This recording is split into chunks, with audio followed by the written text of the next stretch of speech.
Well, welcome back to Glasscast, a podcast of the National Glass Association and its publications, Glass Magazine and Window and Door.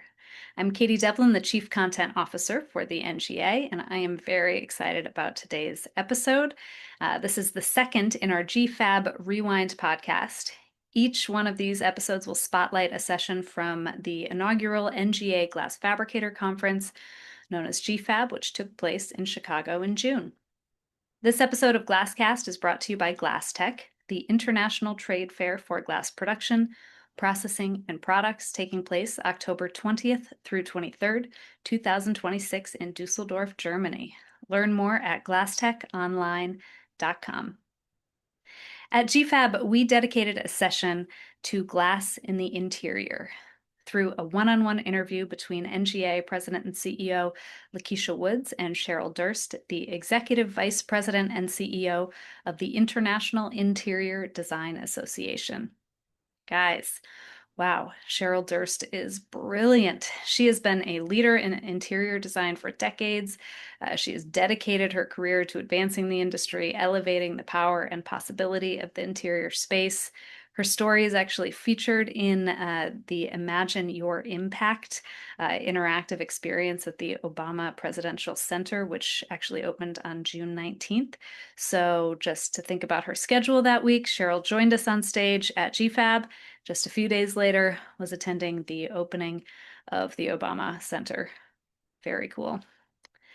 So why did we want to bring Cheryl to the GFAB audience? Well, what we've heard in our strategic planning discussions at NGA, in our surveys from attendees at GlassBuild, at BEC, from our conversations with board members and others in the industry, we hear that the glass industry wants the NGA to help connect our companies, our members, to those in the design and architecture space. So we're asked to bring in leading voices from these professions to our conferences. We are asked to help our glass companies identify ways that they can better collaborate and communicate with designers, with architects. And it makes sense. Thinking about interior design, the field of interior design is really a field for glass. Just some quick hit stats for you about this market.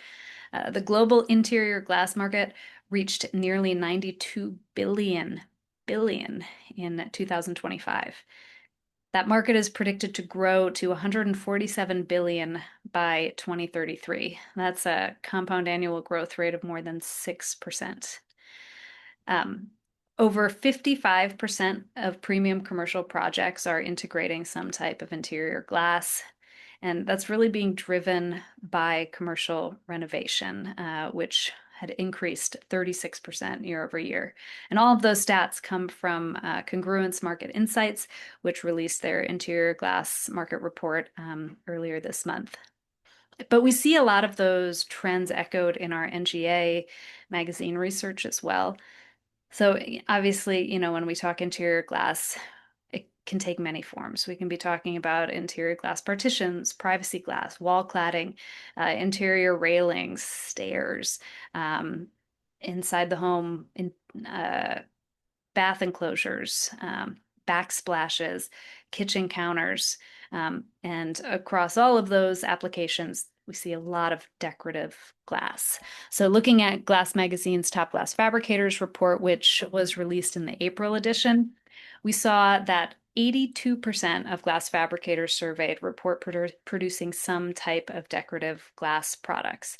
Of course, some of that might be going to decorative installations in the exterior, but companies report that those interior applications are a big part of that demand. So 82% of fabricators, top glass fabricators, say they are producing decorative glass. That's second only to tempered glass. Laminated glass actually came in third at 75%. And so much of that activity is coming from the retrofit market. So we are also seeing signs of growth in retrofit among our glass fabricators. In that survey, 64% of fabricators report that retrofit accounts for at least a quarter of their business right now. So that's a big jump from what it has been before.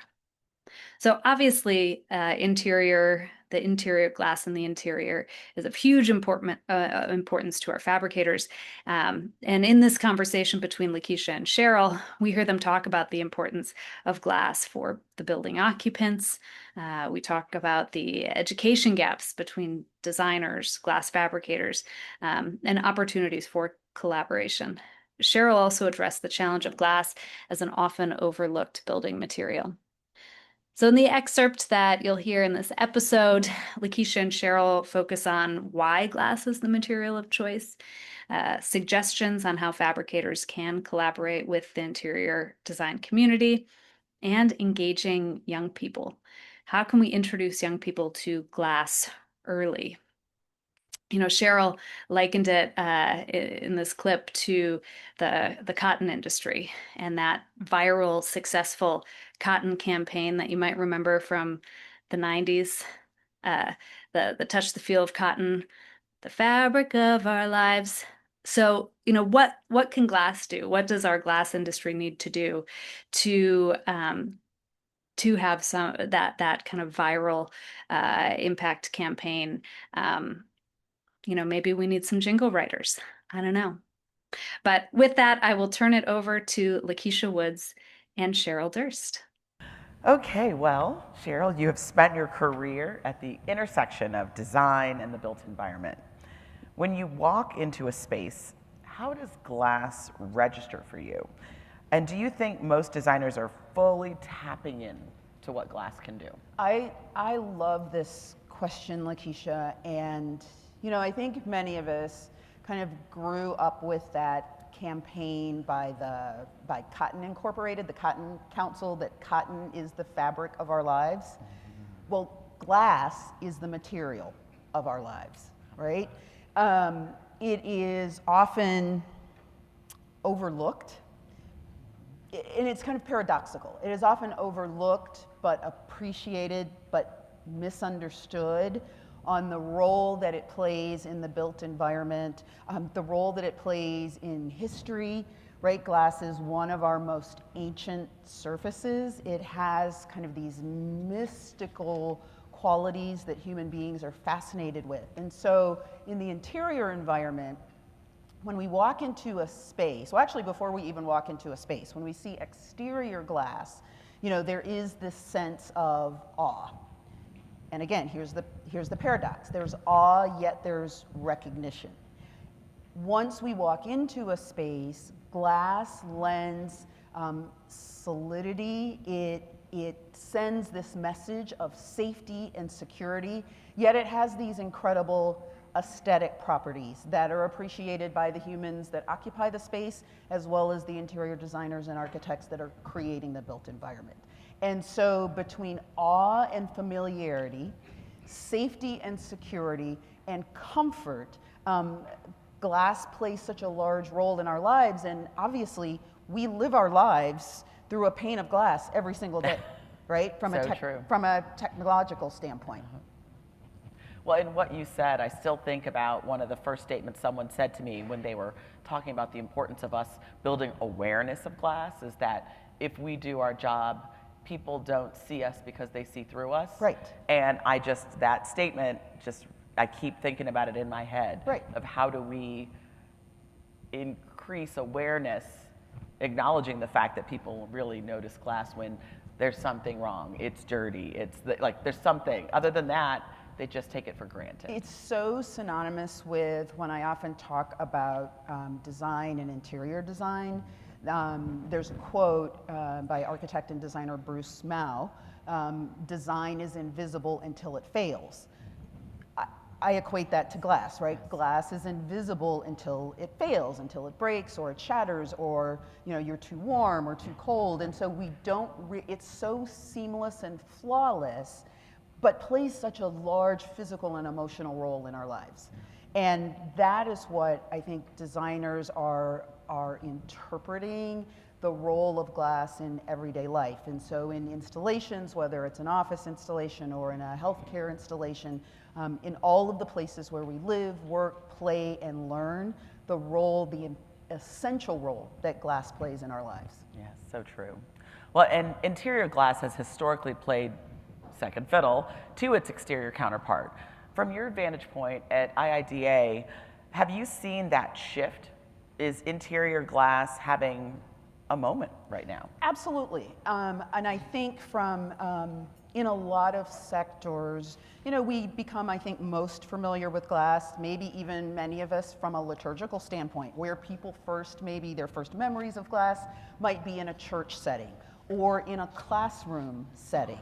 Obviously in our homes, but certainly as an architectural element within the office, within cultural institutions like museums. I very much believe that glass is having a moment, and for a lot of reasons, right? Aesthetically, it is beautiful. It is pleasing to the eye. It is pleasing to the soul. From an intellectual standpoint, again, human beings are fascinated intellectually by glass, what the components are, how did it get here, especially when glass does something interesting like curve, right? When it is very organic, there is a physical attraction to glass. And then obviously from a sustainability standpoint. There've been a lot of conversations even around from a safety standpoint, and we think about avian safety, bird safety during migratory periods. And so looking at how our buildings are supporting the environment, but also safety and comfort, we think about school safety. And so the conversation that I am hearing from my members has increased around glass, but designers yet aren't, you know, they haven't increased their glass acumen. And I see that as your members being so incredibly helpful and instrumental in maybe helping to merge our lexicon and vocabularies around glass. Absolutely. Really important, and again, it's part of why we're here today. So designers want to be experts on every component of the interior environment, but glass doesn't get a lot of attention in design education. What do you wish designers knew about glass that they simply aren't being taught? How best to use it, how best it responds to human behavior. I think even just the components, there's some phenomenal numbers of your members have already immersed and embedded themselves in the design community. I think about Skyline Glass here in Chicago, a very important part, an essential part of the interior design community. I think for so many of your members here today, the fabricators may not always have that same relationship. And designers are so open and willing to learn because again, quote unquote, Glass 101 is not taught in design school. I was really fortunate growing up in Toledo, Ohio, because in 6th grade we took Ohio history and glass history. And by the end of the 6th grade year, we were blowing glass and going to the Toledo Museum of Art. That is not happening in design school. And so even if there is an opportunity, right, we love career days, and there are doctors and nurses and architects who are coming to career day. I think any one of you who could avail yourself to your elementary school or your middle school to just have a conversation about the importance of glass, how it connects to us from a natural standpoint, that would be fantastic, even before we even get to talking about you all coming to design schools. But again, design, glass as a design component is not something that is taught in design school. So even at your local university or a private design school, you would be most welcome to come in and talk to students about glass. We recently had a charrette at our offices during NeoCon, and glass was a component that was not used or talked about, yet the students were designing a community center. And the role that glass plays, again, as we all know, in a community center, and so just a working familiarity with glass as a building component would be invaluable in the design community. Oh my goodness, so important. And you know, I'll double down on that career conversation because I was at my daughter's 2nd grade career day, and I went there to talk about my career, but also the organization in which I represent. 0 questions, by the way, about getting a job in associations, but 100 questions from these 2nd graders about glass. Yeah. How is you know, the mirror made, and how do they make the glass where you can see from one side and not the other, and how did they make it different colors? These kids had so many questions just because I asked them if they wanted to be a glass superhero, because glass saves lives and all that, and they were just so enamored with it and had so many questions about it. I remember coming back to the team, my poor team, and I'm like, this is it. We got to create a whole course. We send it out to everybody that they go to these kids' career days and talk about glass, because even the teacher sat in the corner going, oh my God, Right. I can't believe they had so many really good questions, not, silly second grader questions. Right. Solid questions. They were truly intrigued. And the fact that they could get a job, like right out of high school if they wanted, and they could come in. Really? I don't have to go to oh, wow. Yeah. They were so thrilled. So again, a lot of opportunities there. Glass as a career, glass as science, glass as a teaching tool for math. How do we get from sand and silicate to an iPhone, right? Or to the glasses that we wear? There's so many opportunities, and I think when we can start, much like STEM education, embedding that and in kind of that K through 4 age, I think raising the profile of glass and the understanding of glass. And again, the Cotton Council did it with cotton as the fabric of our lives. Concrete is doing it in elementary schools. The same can happen with glass. Absolutely. So much opportunity. Yeah. Well, on the flip side, what do you wish fabricators better understood about how designers work and what they need from their material partners? Yeah, I think understanding the design process, so the phases that design happens in, and when and where designers are having these conversations with clients.